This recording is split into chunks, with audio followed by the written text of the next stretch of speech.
Bonjour Bameuse, Bamer. Voilà, je suis ici avec Michel Rivasi, qui est donc députée européenne, et le professeur Martin Zizi, qu'on ne présente plus. Donc, nous allons parler aujourd'hui d'un problème de pétition qui a été déposé au Parlement afin de pouvoir auditionner des scientifiques. Et visiblement, le processus ne s'est pas passé convenablement. Donc, professeur Zizi, est-ce que vous pouvez nous expliquer un petit peu plus? Oui, la situation est très simple parce que dans tout processus, nous sommes en démocratie et en démocratie, on n'est pas obligé d'être d'accord avec les gens, mais on doit discuter, on doit confronter les idées, on doit parler. Donc, dans le contexte de la vaccination des enfants, comme il y a de manière évidente, sur base de centaines de papiers, aucun rapport, et je répète pour les téléspectateurs, les auditeurs, aucun, zéro rapport coût-bénéfice. Il y a des grandes études faites au Danemark sur quasi toute leur population qui montrent que le risque de SARS-2 sur les 4 vagues, et Omicron est encore plus bas, en dessous de 60 ans sans comorbidité, est 10-5 à 10-6. Donc on arrive à 1 par million.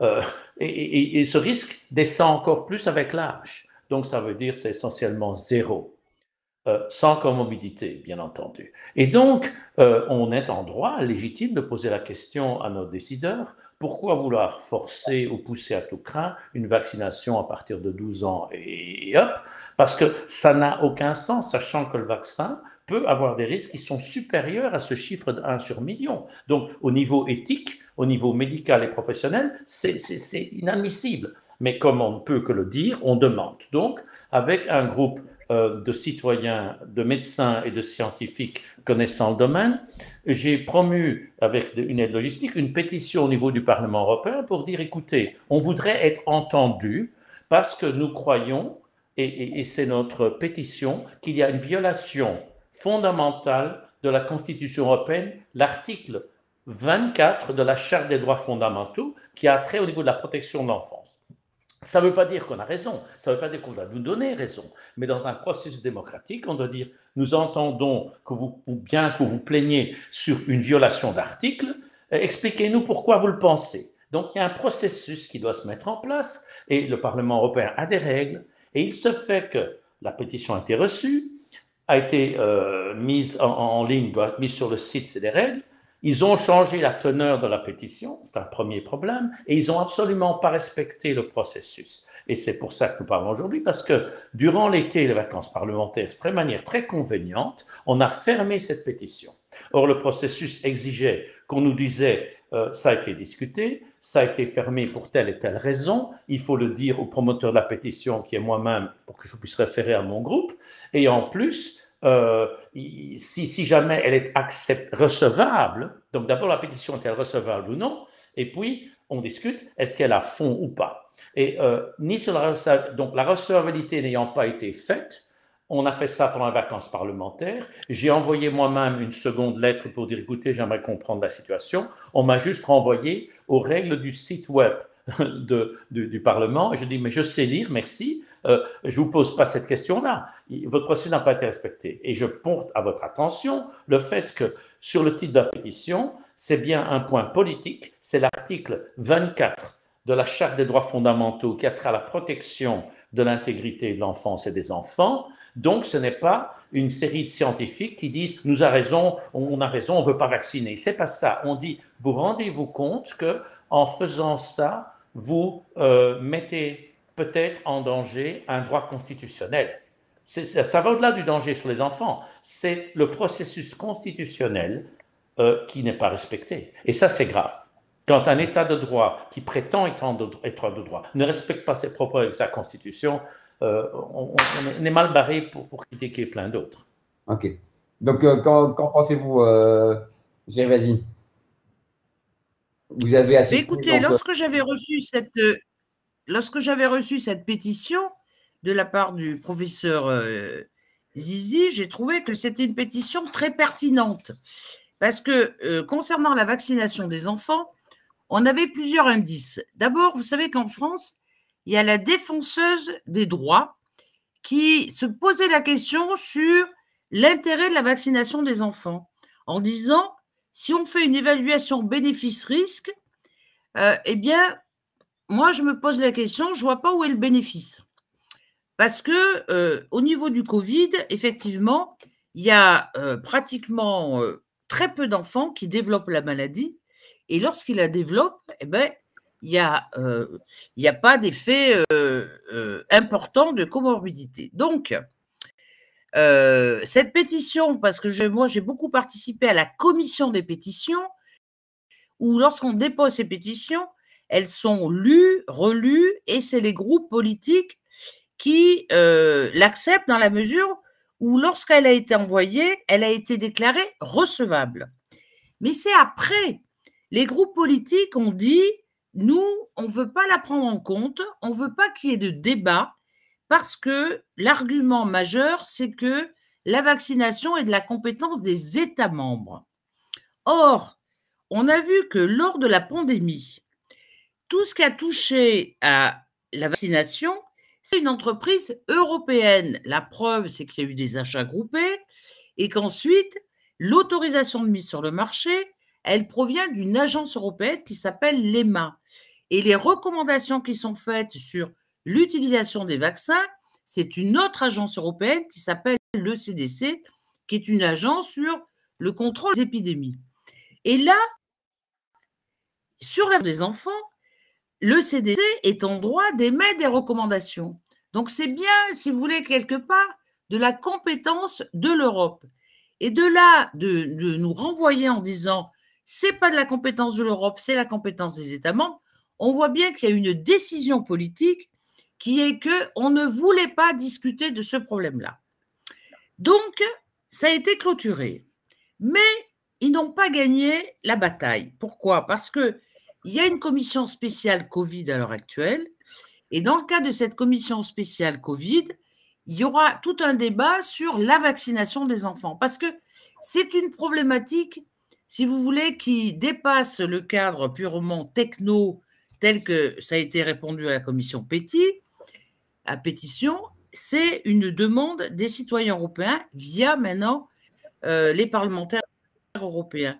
Et moi, je vais utiliser la commission Covid, parler de cette pétition et pour demander un débat, quitte à inviter d'ailleurs le professeur Martin Zizi pour qu'il puisse s'exprimer vis-à-vis de cette pétition, puisque quelque part, elle a été censurée par la commission des pétitions et qu'on ait un véritable débat pour savoir si oui ou non il fallait vacciner les enfants. Ok, donc si je comprends bien, ils ont passé la pétition à la trappe Oui.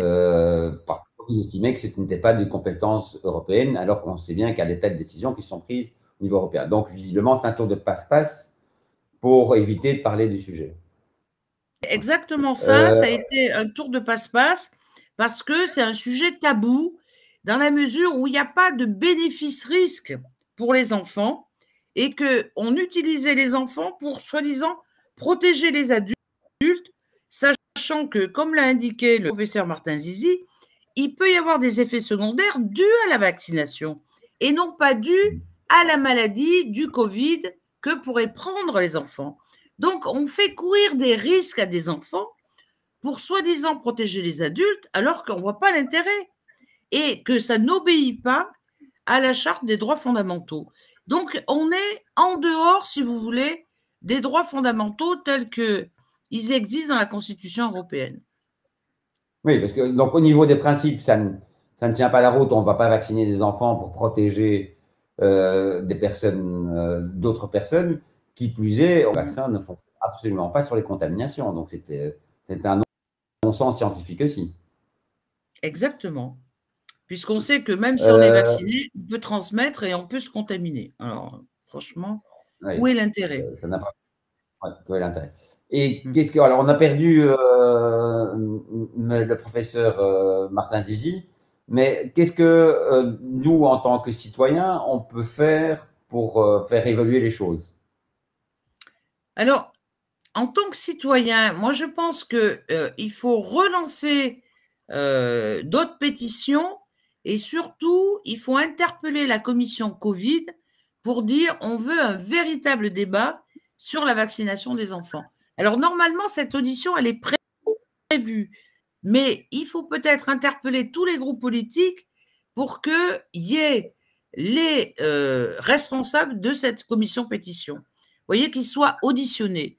Parce que sinon, le débat n'a pas eu lieu déjà à la commission Péti, et il faut qu'elle ait lieu à la commission Covid. Ok. Mais j'ai l'impression que les choses vont évoluer dans le sens où vous croyez qu'il va y encore avoir des tentatives d'imposer la vaccination? Est-ce qu'on va encore pousser les enfants à se vacciner ou tout ça est derrière nous? Vous savez, quand je vois qu'on n'a toujours pas accès au contrat, quand je vois que dans les pays des États membres, ils ont des stocks de vaccins de façon très importante, Oui. qu'il y a obligation des États membres à acheter des vaccins jusqu'en 2023. Donc, vous imaginez bien qu'ils vont faire un forcing dingue pour que les gens reçoivent encore des doses. Et recevoir encore des doses, ça veut dire se faire vacciner, et puis on fait vacciner les enfants avec ce que je crains, moi, c'est le pass sanitaire où les enfants, notamment les ados, se sont fait vacciner, non pas pour éviter la maladie, mais c'est parce qu'ils n'avaient plus droit à faire du sport, à avoir accès à la culture, etc. Et ça, pour moi, dans le cadre de la Charte des droits fondamentaux, c'est une atteinte à la liberté. Et c'est une atteinte même à la santé, parce qu'on a vu les conséquences des enfants, par exemple, qui étaient à l'école avec un masque, avec le fait qu'ils ne pouvaient pas accéder à certaines activités, et ça a eu une répercussion sur leur santé mentale. Et quand on voit la définition de la santé au niveau de l'OMS, eh bien, je trouve que là, on a fait courir des risques qui étaient inutiles chez les enfants. Oui, sans compter que, admettons même que les masques fonctionnent, quelque part, on affaiblit leur système immunitaire à terme, en les protégeant comme ça systématiquement de tout germe. C'est les enfants, c'est l'âge où on crée son système immunitaire. Oui, professeur Zézi. Je voudrais dire quelque chose à ce propos, parce que c'est un propos qui est à la fois vrai et faible, parce que ça est facilement attaquable, parce qu'on pourrait jeter sur cet argument d'affaiblissement militaire que quand, savez-vous, on n'a pas les données, on n'a pas les papiers de peer review, on n'a pas les random control trial, ce qui serait en partie vrai. Mais c'est parce que le débat n'est pas un débat scientifique, c'est un débat sur la bonne pratique médicale. Donc, on sait que notre système immunitaire s'immunise des centaines de fois par semaine. OK? Et on n'en souffre pas parce que si on n'a pas de système immunitaire, en quelques semaines, eh ben, nous ne sommes plus là. C'est pour ça que les enfants qui n'ont plus de système immunitaire, on les met dans des bulles. C'est pour ça qu'il y a des unités spéciales quand on fait des greffes de moelle pour les cancéreux. On ne peut pas prendre le risque même pour une journée. Et il n'y a pas de random control trial pour ça. Il n'y a pas d'études qui prouvent que si quelqu'un n'a pas de système immunitaire est mis dans la rue à un temps T, au temps T plus 3, il meurt. Vous comprenez, c'est de la pratique. Et c'est là où le débat est parfois perverti, quand les gens répondent « Oui, mais montrez-moi les données ». C'est un peu, dans tout ce débat, moi je trouve qu'on est parfois, on s'est laissé aller trop dans l'ayatolisme de la science. La science est là pour nous aider à avoir des solutions, mais il y a des faits qui existent au-delà de la science. Le soleil se lève à l'est. C'est comme si on demandait, oui, mais je ne suis pas sûr, prouve-moi, demande-moi le papier qui prouve qu'il se lève à l'est. C'est à cause de la rotation de la Terre. On ne va pas redémontrer la course de la Terre, ni qu'une roue est circulaire. Et c'est là où on doit éviter de se laisser enfermer dans ce genre d'argument. Pour moi, le système immunitaire existe, sinon on ne serait pas là. C'est dans tous les textbooks de médecine et tout ça est connu et n'a plus à être démontré et même argumenté de manière scientifique parce qu'il y a la pratique. Maintenant, c'est une remarque qui peut paraître bizarre, mais elle est importante parce que tout n'a pas été étudié tout le temps. Il y a des choses qui viennent sur des siècles d'observation et on n'a pas les papiers scientifiques. Et c'est exactement ce genre de choses. Personne ne mettrait en doute qu'un système immunitaire qui n'est pas stimulé est inefficace. Pour la bonne et simple raison que quand l'enfant naît, il n'en a pas. Il est protégé par les anticorps de la maman. Et puis petit à petit, il fait son immunité. Et cette immunité de l'enfance est primordiale pour le reste de sa vie. Et ça, c'est des papiers qui ont été publiés. Vous comprenez? Donc, quand on essaye de parler en étant rigoriste pour la science, on s'enferme hors de la pratique, qui est aussi de la science, mais de la science confirmée, pas par des études publiées par monsieur le professeur machin chose ou zizi, mais parce que ça a été observé pendant des décennies, voire des siècles. Donc, c'est là, je crois que c'est une remarque qui peut être contributive pour l'esprit des gens. Mais j'aimerais revenir sur l'aspect légal de la pétition, parce que pour moi, ce qui me choque, c'est qu'une pétition peut être recevable ou non en fonction qu'elle touche à un de ses droits fondamentaux. Si on dit qu'il y a un risque potentiel de toucher un droit fondamental, on n'est pas obligé de dire vous avez raison, on doit la recevoir. C'est aussi simple que ça. Et alors, ne pas la recevoir est une faute politique, est une faute de procédure, est une négation démocratique. Désolé, ça va déplaire à certains qui vont vite crier à l'Ukraine, etc. Rien à faire. Moi, je m'en fous de ce qui se passe ailleurs. Ce qui se passe chez moi m'importe aussi. Et après ça, ce que Michel dit en disant oui, mais on peut jouer entre le niveau fédéral et le niveau des États européens, ça c'est du jeu politique encore une fois, parce que comme elle dit, il y a des arguments patents. Enfin, toute la crise a été gérée au départ de Bruxelles. Le seul droit que les États ont eu, c'est du nombre de doses et aller à la marche. Les contrats, on ne les a pas officiellement, mais ils sont en ligne. Donc, on sait ce qu'il y a dedans. Il ne faut pas se leurrer. Il faut ramener l'information dans les cercles officiels du Parlement. Mais il y a un problème. Et donc, le problème est cette fois-ci démocratique. Et quand on nie le débat et qu'on met en danger, le problème deviendra pénal. Mais on n'en est pas là. Donc moi, je crois que je ne voudrais pas qu'on dise c'est un débat contre la vaccination des enfants. Le débat pour contre la vaccination des enfants, il doit être fait. Mais à côté de ça, il y a un débat ici, légistique, légal. Et comme je suis citoyen européen, j'aimerais que le foutu Parlement européen me réponde. Ils peuvent me dire, Monsieur Zizi, vous êtes un con, vous avez tort. So be it, mais répondez-moi. C'est la moindre des choses dans une démocratie. Sinon, je ne vous donne pas le droit de critiquer tous les dictateurs de la planète, ce qui se passe au Yémen, ce qui se passe partout. Arrêtez votre hypocrisie. Ça suffit le deux poids, deux mesures. Je suis un citoyen. Je vote, je paye des taxes. J'ai donc le droit de demander à mes représentants qui me répondent. Ils n'ont pas d'accord avec moi. Mais s'ils ne me répondent pas, nous avons un vrai problème. Ok. Donc ici, visiblement, cette pétition-là, elle était récupérable. Il n'y a plus moyen d'en faire grand-chose. Donc, est-ce que vous comptez en réintroduire une nouvelle? Ou alors, est-ce qu'il y a encore moyen de faire quelque chose avec cette pétition? Je ne suis pas sûr que c'est récupérable, Michel. Ben, écoutez, moi, cette pétition, je vais m'en servir dans le cas de la commission Covid, puisque les autres parlementaires sont au courant. Vous voyez, ceux qui ne font pas partie de la commission pétition ne sont pas au courant qu'elle a été déposée dans cette commission pétition. Donc, moi, mon premier rôle, c'est de dire à la commission Covid, qui est énormément vue et écoutée, eh bien, de leur dire, cette pétition existe, elle est là, et elle a été reçue comme recevable dans un premier temps, mais il n'y a pas eu de débat. Il n'y a pas eu justement ce que demande le professeur, c'est-à-dire qu'il y a un véritable débat par rapport aux arguments avancés. Donc, on va demander à ce que ce débat ait lieu. Alors après, le deuxième problème, c'est quels vont être les intervenants qui vont animer ces débats. Et moi, je voudrais, comme ça se faisait dans la commission pétition, que le responsable de cette pétition soit auditionné devant tous les parlementaires présents et devant tous les groupes politiques pour qu'on sache pourquoi 189 scientifiques et médecins ont élaboré cette pétition.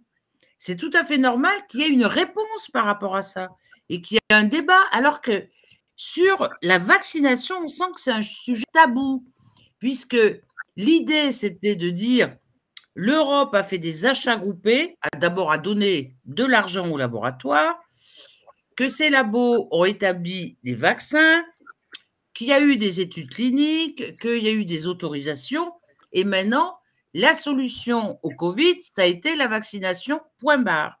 Et toute personne qui pose des questions sur la vaccination, comme qui pose des questions sur les effets secondaires, eh bien, c'est tabou. On n'a pas le droit de poser cette question. Eh bien, si on est en démocratie, on doit pouvoir poser ces questions. Ok, donc il va quand même y avoir des suites. Elle va, vous voyez, je vais remettre sur le tapis. Voilà. Merci. Super. De notre côté, nous allons aussi agir. Il y a des organes de contrôle sur le respect des règles au niveau du Parlement et des organes européens, on va pousser et on n'exclut pas une action juridique. D'accord. Ok. Bon, parfait, mais je vois donc que quand même ça suit son cours, qu'on ne lâche pas l'affaire. Et donc, alors, il faut me tenir au courant évidemment de l'évolution, en tant que tenir au courant BAM de l'évolution du dossier, et on tiendra au courant tous les gens, les BAMeuses et BAMeurs sur le sujet. Je remercie mille fois Michel Rivasi et Martin Zizi d'avoir participé à ce petit interview-débat, et à très bientôt, j'espère. À très bientôt. Oui, merci de nous à avoir vous. invités.